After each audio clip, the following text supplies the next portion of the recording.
On this week's episode, we talk about Godzilla x Kong, the new empire. And other pop culture news.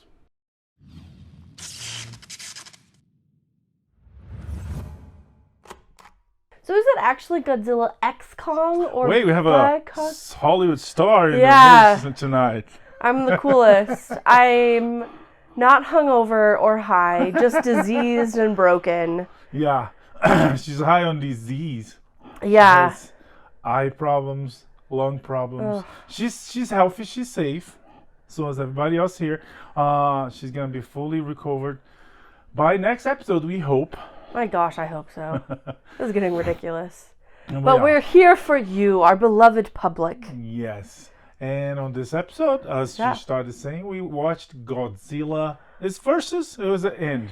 It's X. That's what I put. So it's versus. Yeah. Godzilla. But versus is VS.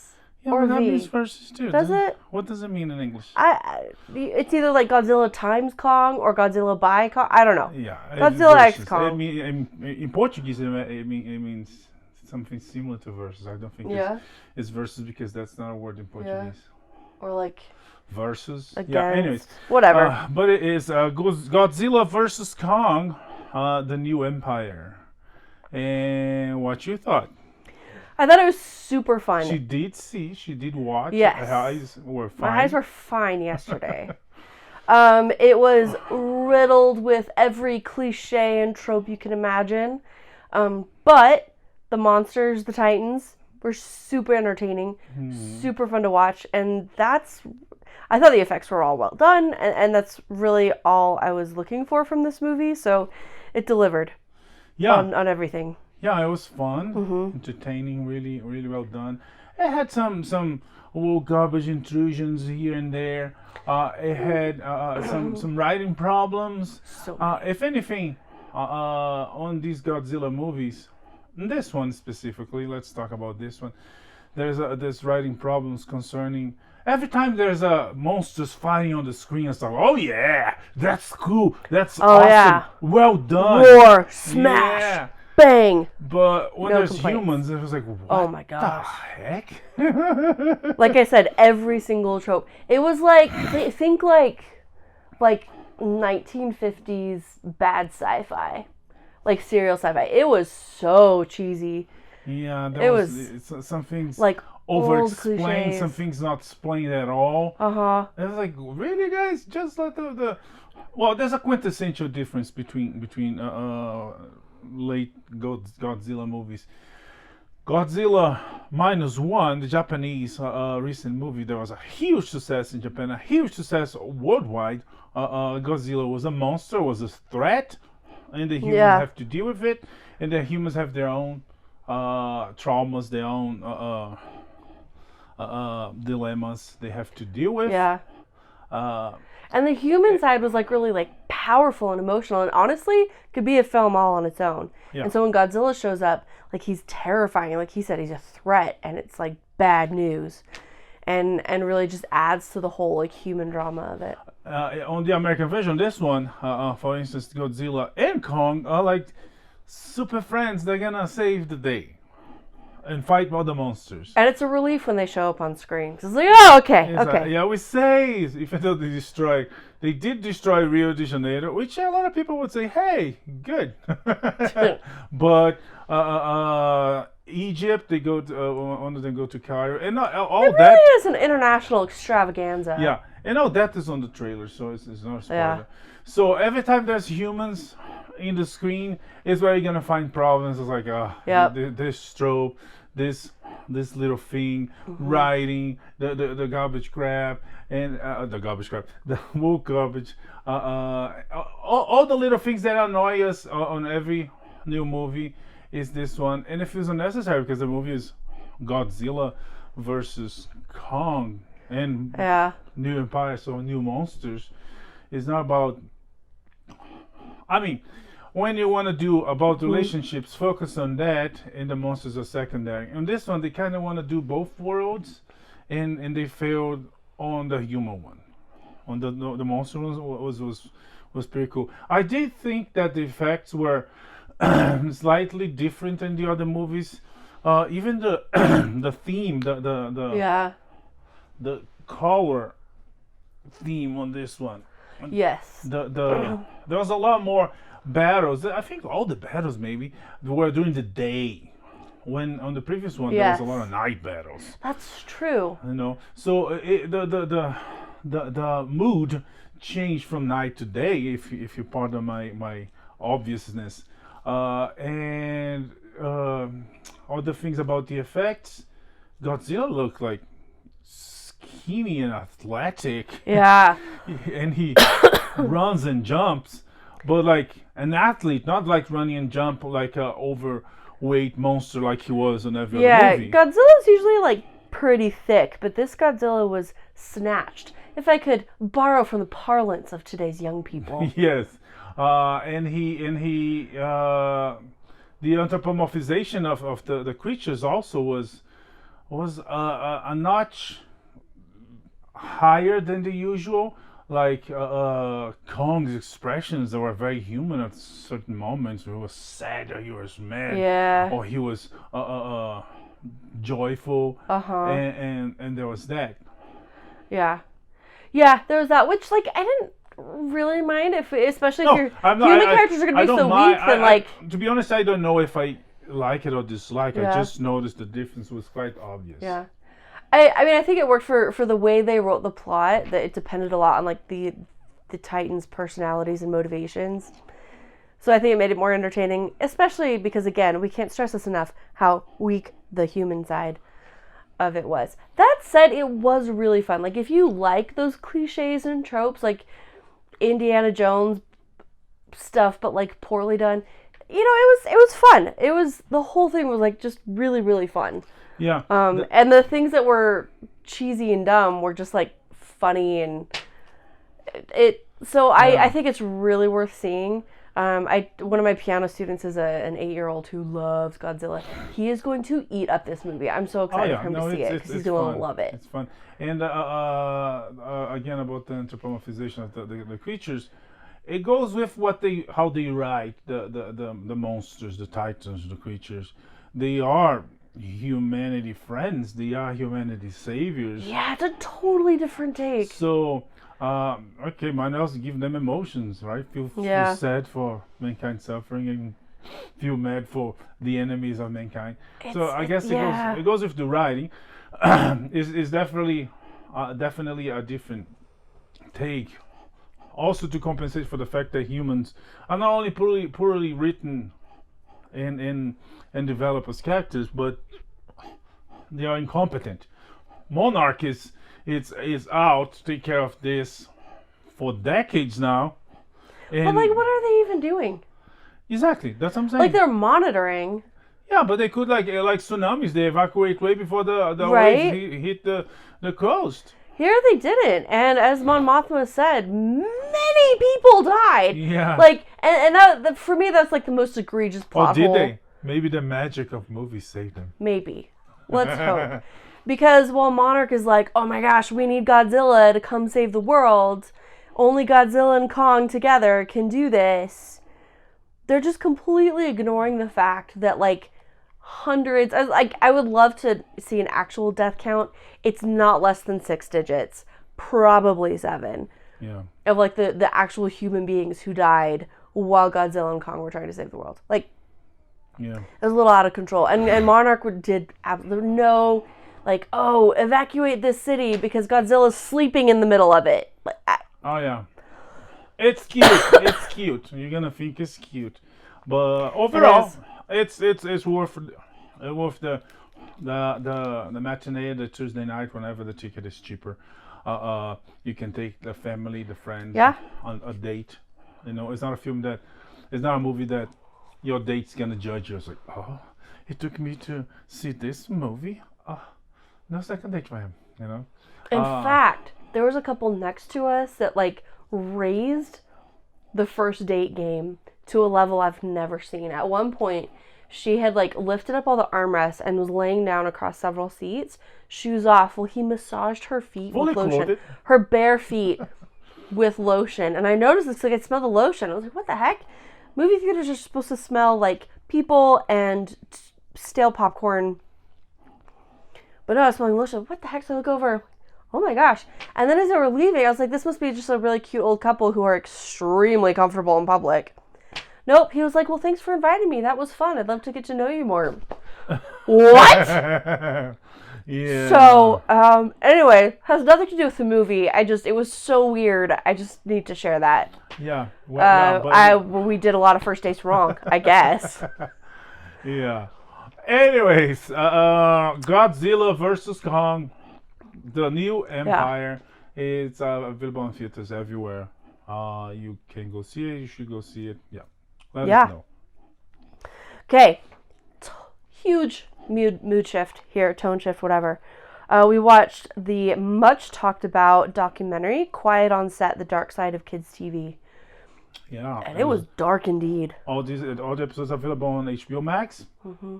And, yeah, it was bizarre. How Hollywood treats kids. We hear rumors and behind the scenes about all the sordid things, from terrible sordid things for the pedophilia and I don't know if I can say worse, because pedophilia is like a very terrible thing. It's about as bad as you can go. Mistreating of kids, treating kids as props, abusing kids, if not only physical but mentally and psychologically. Yeah. For making money. Mm-hmm. I mean, when they do that to adults too, but adults are, fully conscious and understanding, or we would like adults to can think so. Adults can stand up for themselves in kids, ways that children cannot. Yeah. And adults can understand what's happening. Adults can understand what's happening in a way that kids can't. Yeah. In this case, some of the things done to kids was so bad, but kids innocently didn't know, the things that were being put to do on screen. Yeah, that was were sexual. So weird. Where explicitly sexual. Adults would get it, and I would assume some would get aroused by it, because that's one of the many accusations of the cast and crew of those shows directed by Dan Schneider he made that because at Nickelodeon. Yeah, so this focused it focused mainly on Dan Schneider and his productions at Nickelodeon. This was like the golden age of Nickelodeon. I don't know if they actually call it that, but it was that during the 90s. And he was the guy behind like the Amanda Bynes show. He's the one who like found her and made her big, and a whole bunch of other shows. Yeah.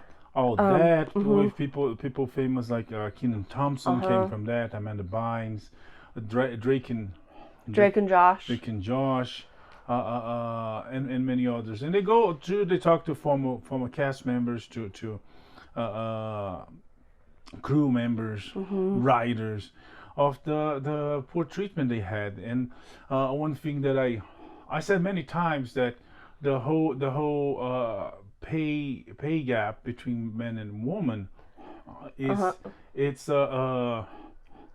fabricated in a way that exists in Hollywood.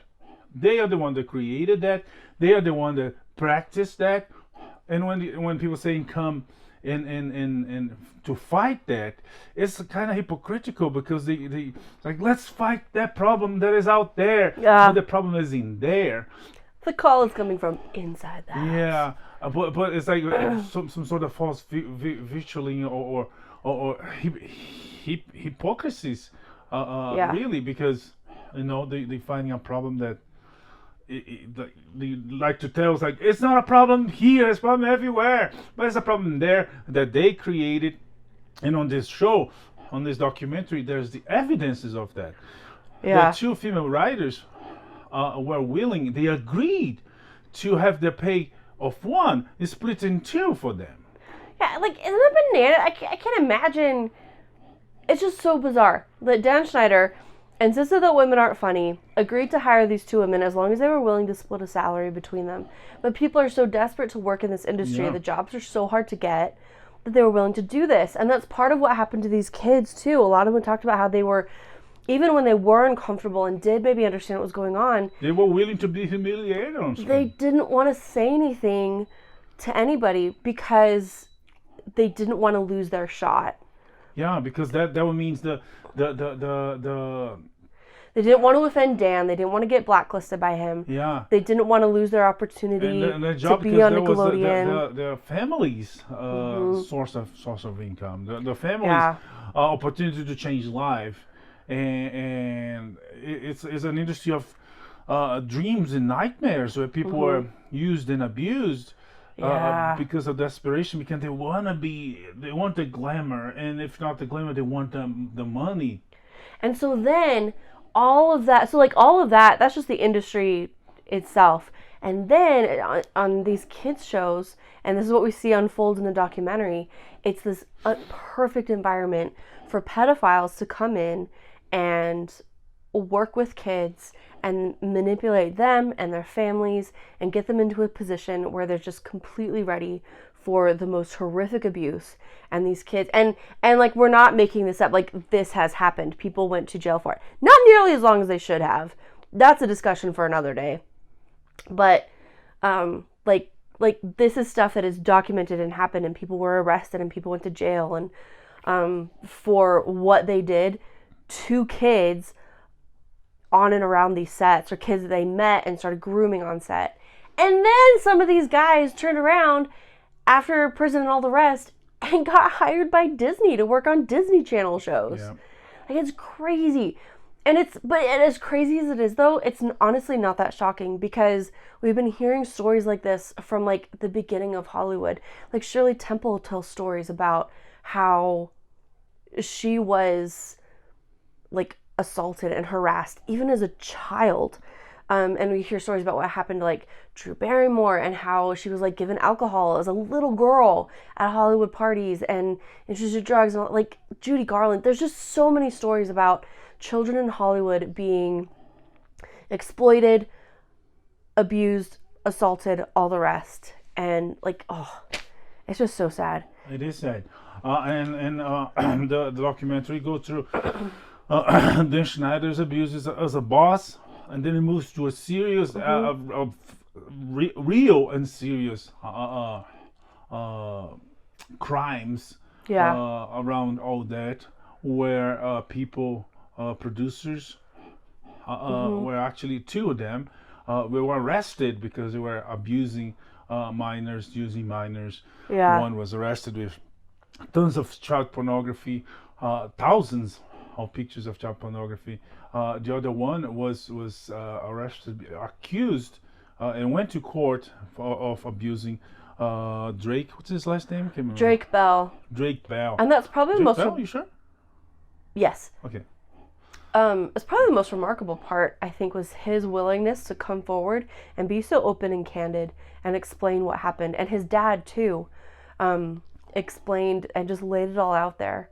And I thought it was very impressive that he actually touched the fact that, not blaming on the fact that he was abused, but as an adult, he had an improper relationship with a minor and went to court for that.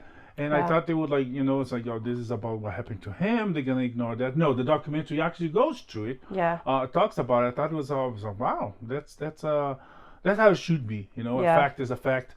If something bad happens to you, does not absolve you from do something bad to others. Yeah, it doesn't absolve you. Yeah. Absolve you is not a word?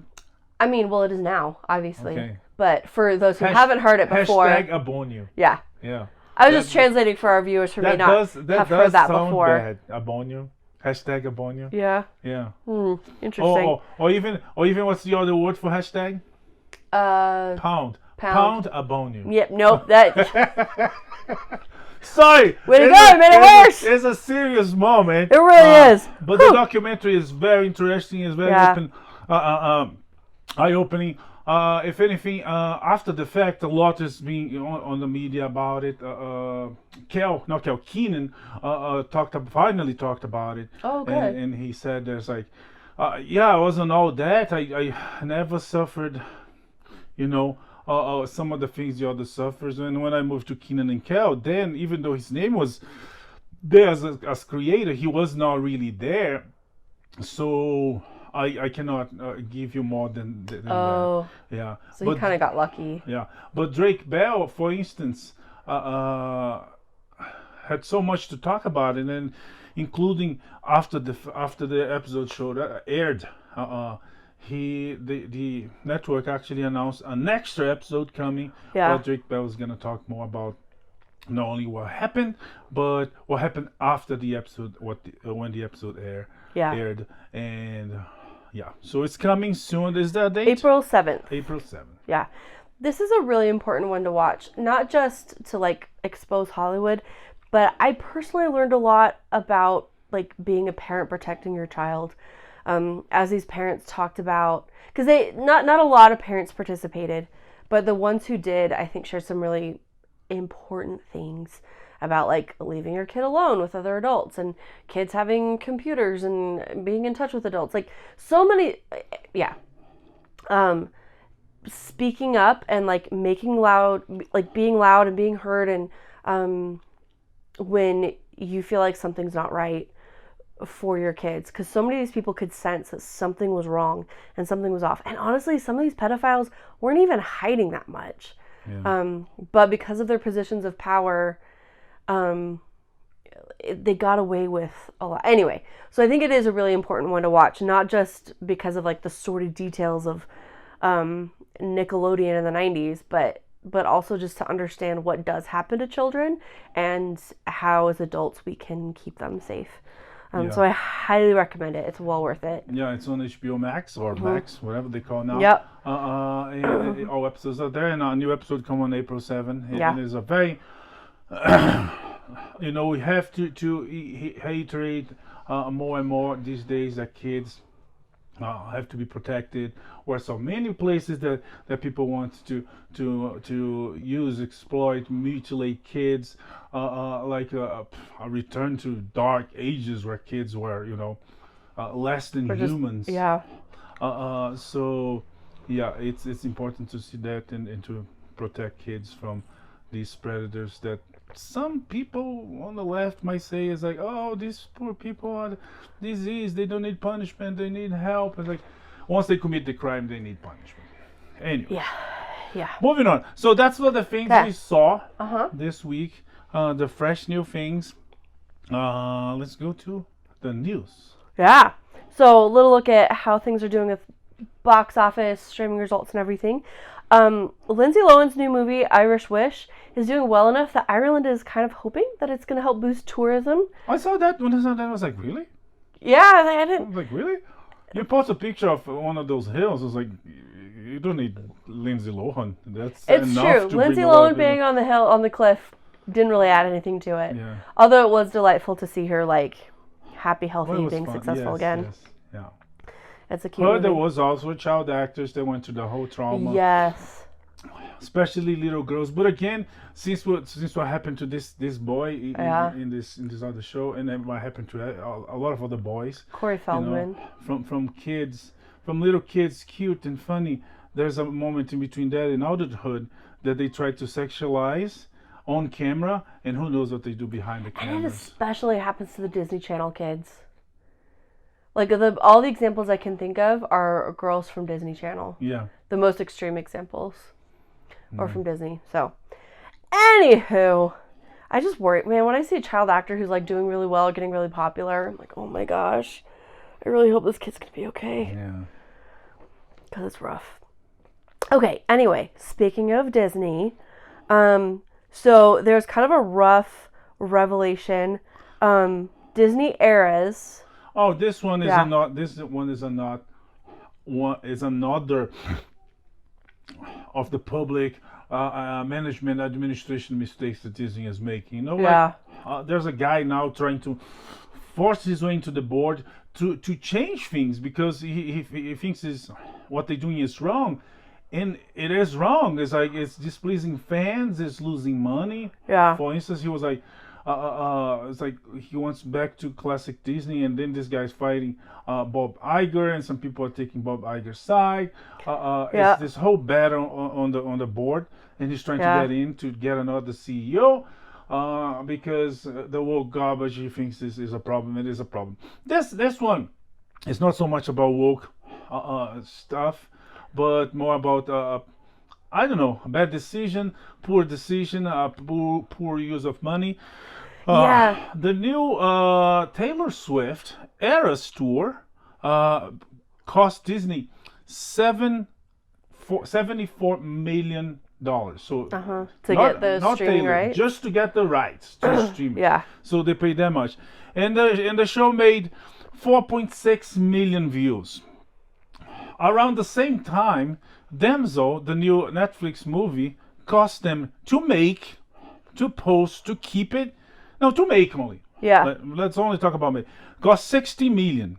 Which is pretty small for a movie. Yeah, it is. Today. Like, because like Star Wars, A New Hope was like $10 million to make. Which was a low budget at the time. Yeah. But I mean, like, if that was, anyway. Yeah. It's low, but it's Netflix. Yeah. They use the money proper. We believe. We didn't see yet.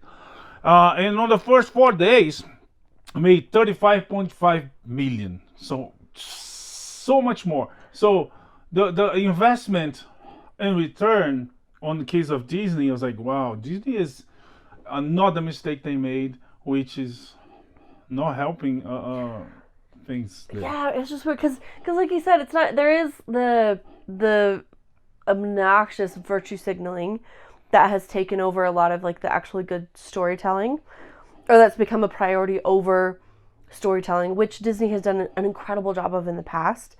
It's the reason so many people love them. But yeah, there's just like weird business decisions, obviously bad, predictably bad business decisions.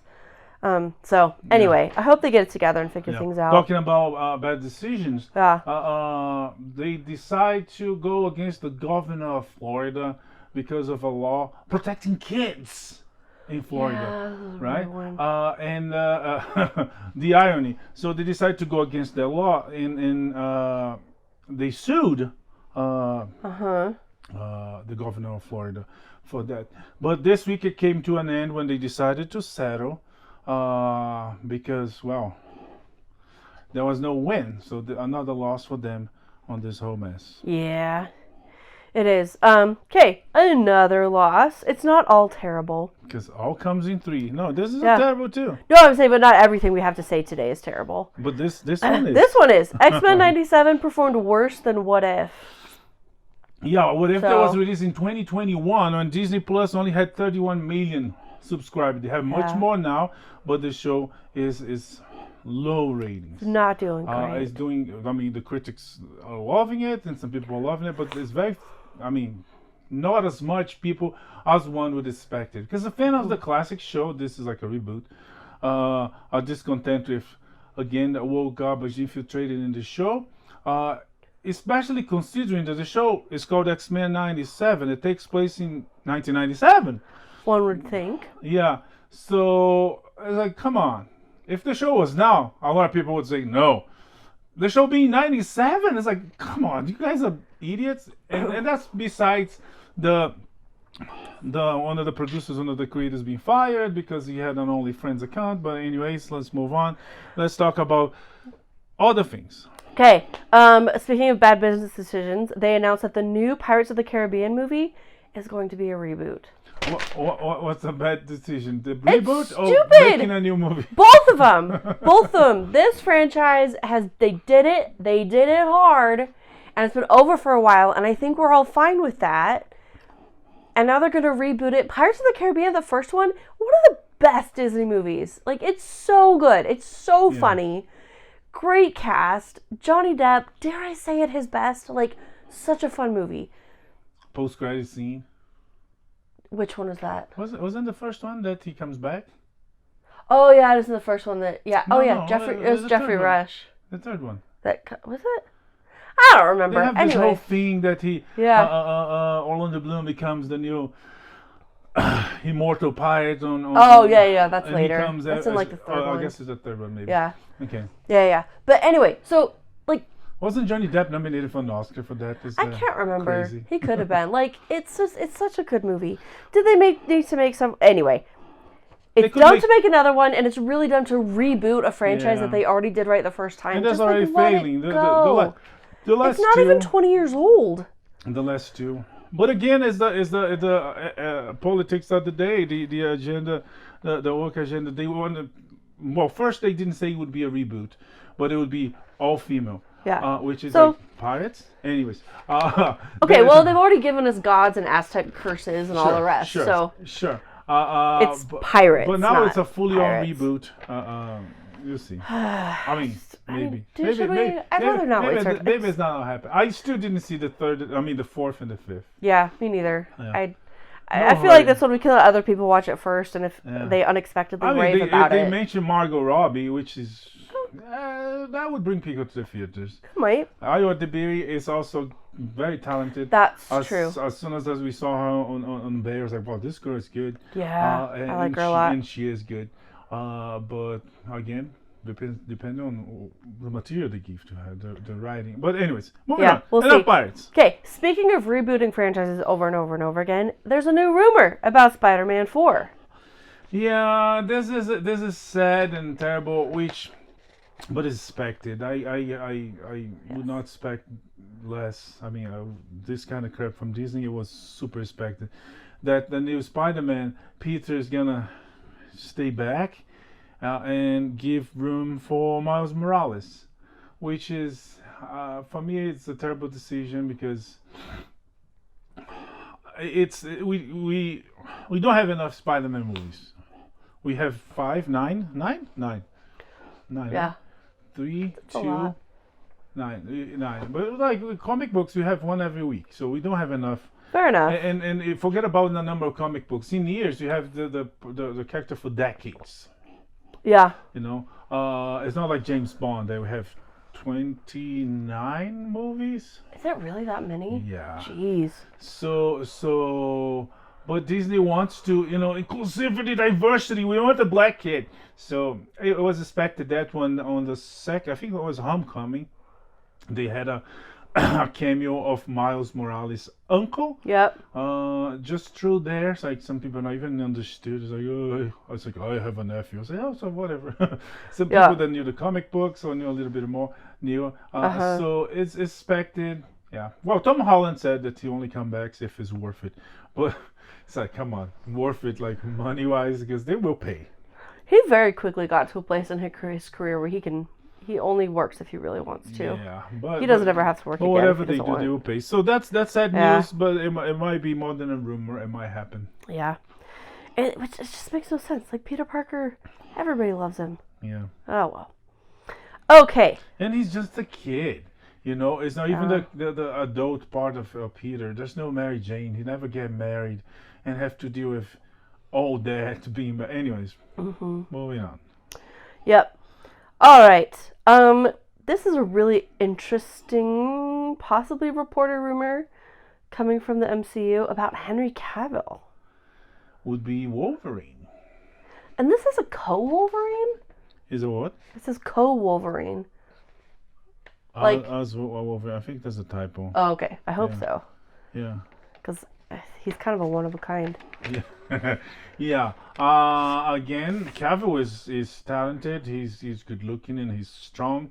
Good actor. To not use him in a superhero movie, it's a retarded idea. You heard that, Warner Brothers? Anyways, so there's been rumors about him. People want him. Fans want him to be Wolverine. Yeah. Which will be cool. But we'll see. Yeah. So far, rumors. Yeah, I wouldn't be mad about it. I'm not one to oppose Henry Cavill appearing in things. Okay, Kate Middleton. This was I feel like all of Western society should be very embarrassed about this whole snafu. It was announced a few months ago that Kate Middleton would be undergoing a significant surgery that would require several weeks to recover from. She went to the hospital, had the surgery, and then did not appear in public even for a few weeks after the expected recovery time.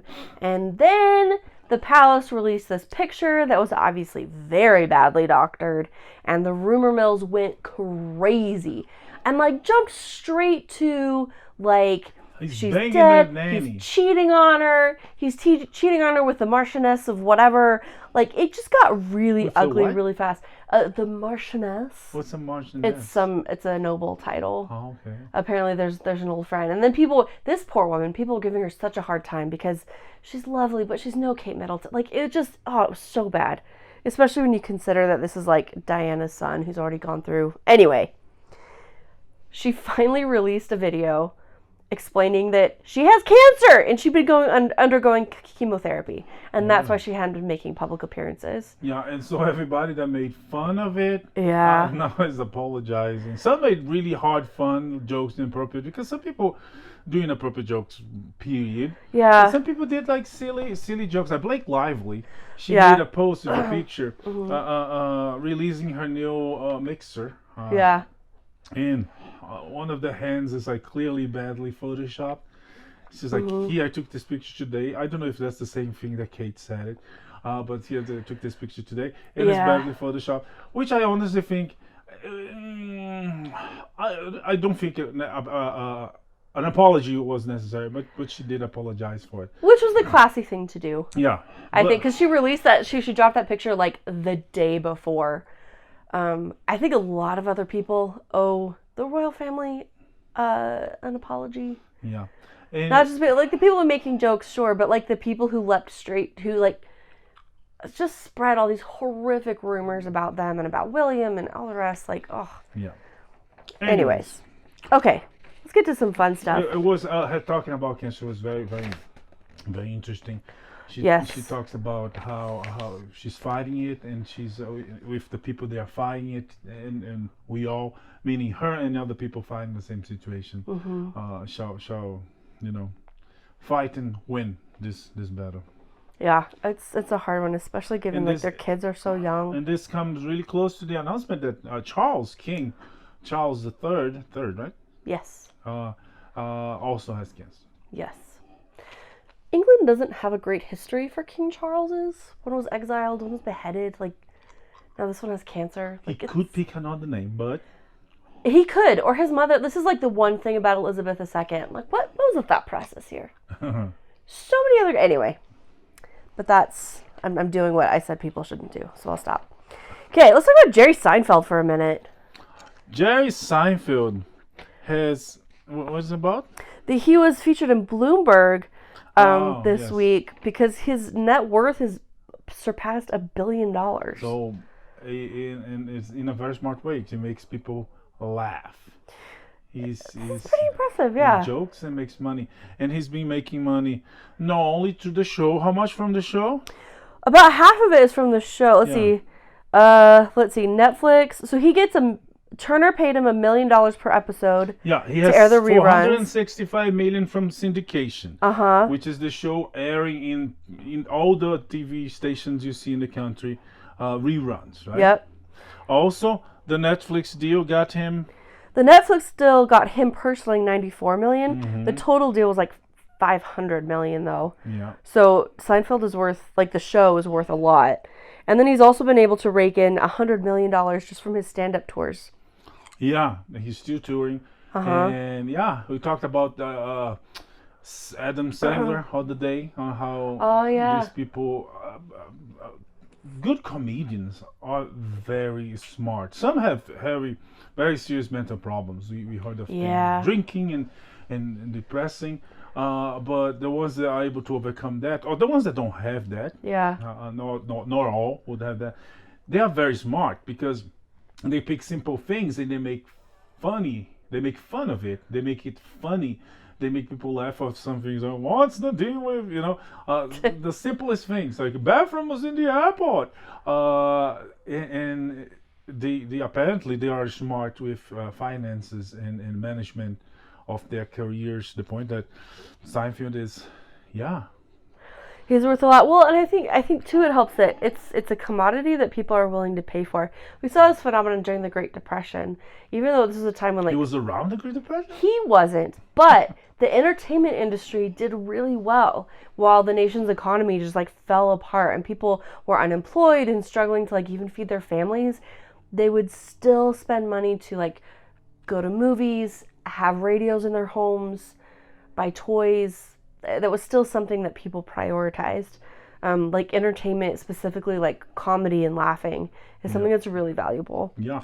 So if you do it well, you can do really well. So he's doing really well. And not only that, he just announced there's posters and trailers, we're going to talk about it when we watch, of his new movie, Unfrosted. The story, what's it called? The story of Pop-Tarts? Pop-Tarts story, something like that. It looks funny. It sounded really dumb when he first announced it, but the more I'm reading about it, the more interested I am. Yeah. He was actually just talking about how he worked with Hugh Grant on the set. Yes. It was like, Hugh Grant is the worst. I love him, but he's the worst to work with. But then they went out one night and got drunk, and then he was like, oh, okay, we can make this work. I love the guy. Also Melissa McCarthy and Jason Bateman and many other talented people. Coming soon to Netflix. Netflix bringing good content and making good business decisions. Okay, what's up with Glower ice cream? Glower. It's not Glower. It's cauliflower. Oh. It is. Oh, that's It's disappointing. a stupid idea, and that's all I have to say. Okay. Moving on. Okay, some upcoming casting announcement type things. The last thing he told me got renewed for a second season at Apple TV. It's funny because the last season I thought it was the last season she told us, but apparently there's more to tell.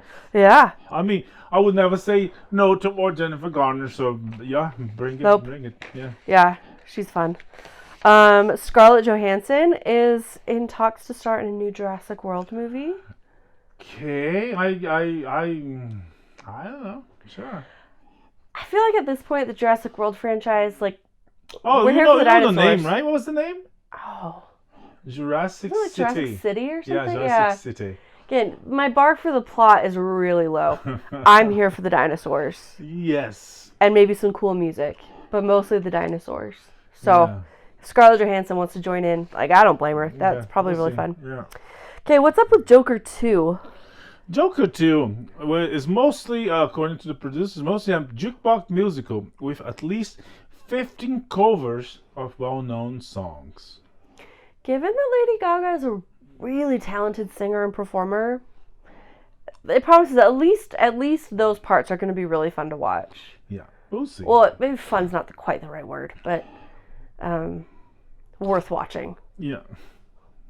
Okay, we've got reports from Variety that Paramount has hired Steve Yockey to write the upcoming Star Trek 4 for Paramount.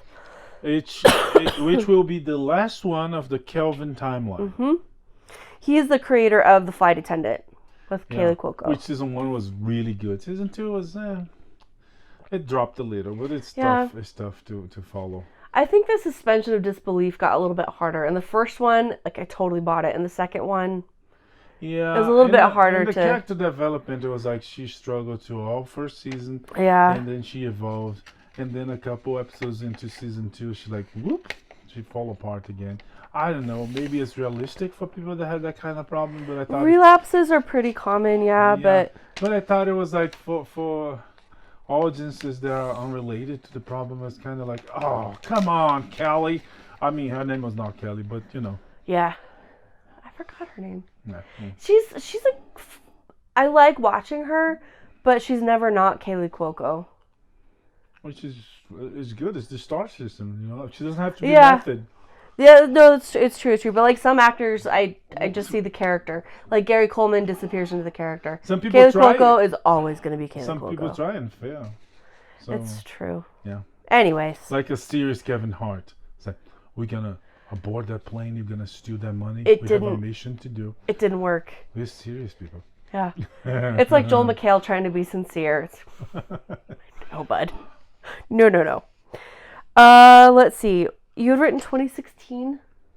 Okay, so Ernie Hudson was on the news this week. With the release of Ghostbusters, he's around touring for doing marketing for the movie, and he talked some really straight truths about. Well, first of all, the 2016 is mentioning the Ghostbusters movies that nobody liked it, and I say that not because I didn't see it, didn't like it. I still gonna see it, probably not gonna like it, because the director right away he blamed the fans. I was like, but we don't even watch the movie yet. You're already blaming us? Anyways. Yeah, and it's the fans, it's the fans of it just... Yeah, it's if he's not making movie for the fans, he's making movie for his mama. Anyways. Yeah. Nothing against his mama.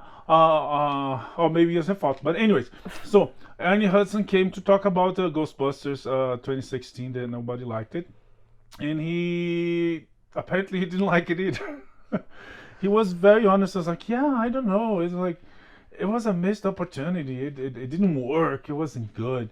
So just to show that there's sincerity out there, and I mean it's a fact. And Ernie Hudson is a very intelligent man. Another thing he said, and I wrote the quote, was he talking about racism, on how racism is used by some people, and I'm gonna let him say better, to as a handicap, right? Like blaming all the problems on racism, and he talks about that. You know what he says? He says, you know, being a person of African descent anywhere in the world, we're all just learning how to live together and get along together and realize that we're all connected. And it's very tempting sometimes to blame anything that doesn't work in your life on racism. Yeah. I think that's very insightful and very, I don't know. He proved that he's a very smart man. And his journey as a Ghostbusters, there was like some people, there's jokes about it, which I honestly never thought about it. He's the Black Ghostbusters or the fourth Ghostbuster. Either way, he proved himself. After that, he had a good career, and then end up in Afterlife being the big boss, right? Yeah, they did well for him. Which I thought was really interesting, really cool, considering that he was not the scientist in the group, but still he overcame. He's clearly the savvy businessman. Yeah, he overcame everything and went to the top. Yeah. Anyways, obviously, racism is not something that I personally have dealt with a whole lot in my life, but I really love. Well, some of the black people talked about that. Morgan Freeman said the solution for racism is. Or was Denzel Washington? They both have really good quotes about it. And they said the solution for it is stop talking about it. Stop making a big deal about it. We moved on from so much worse, and you guys going to go back and regurgitate. You know, we have to move, and moving means stop talking. And that came from black prominent people. I don't think racism is the only thing that people blame their problems on. Yeah. It might be racism, it might be poverty, mental health, or sexism.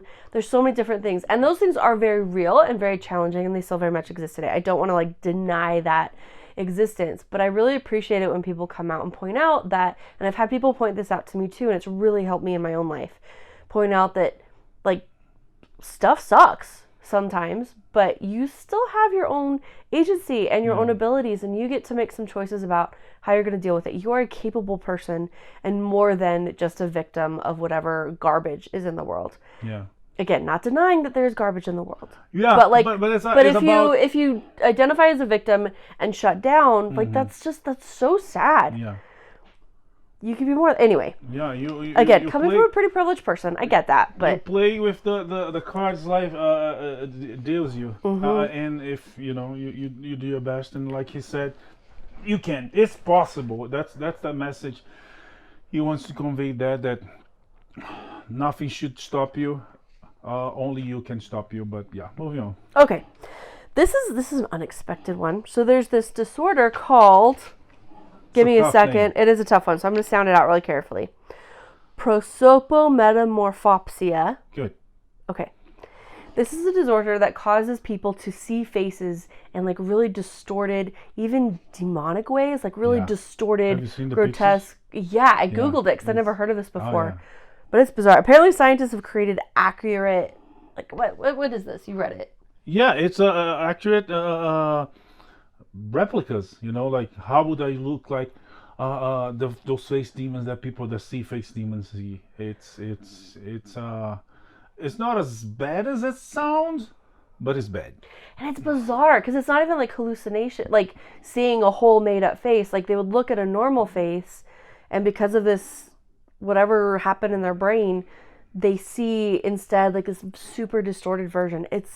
It's crazy stuff. So I mean, hopefully, look into it. It's very interesting. Hopefully, the research will help find a cure, a cure for this. That would be hard to live with. Illness. Yeah.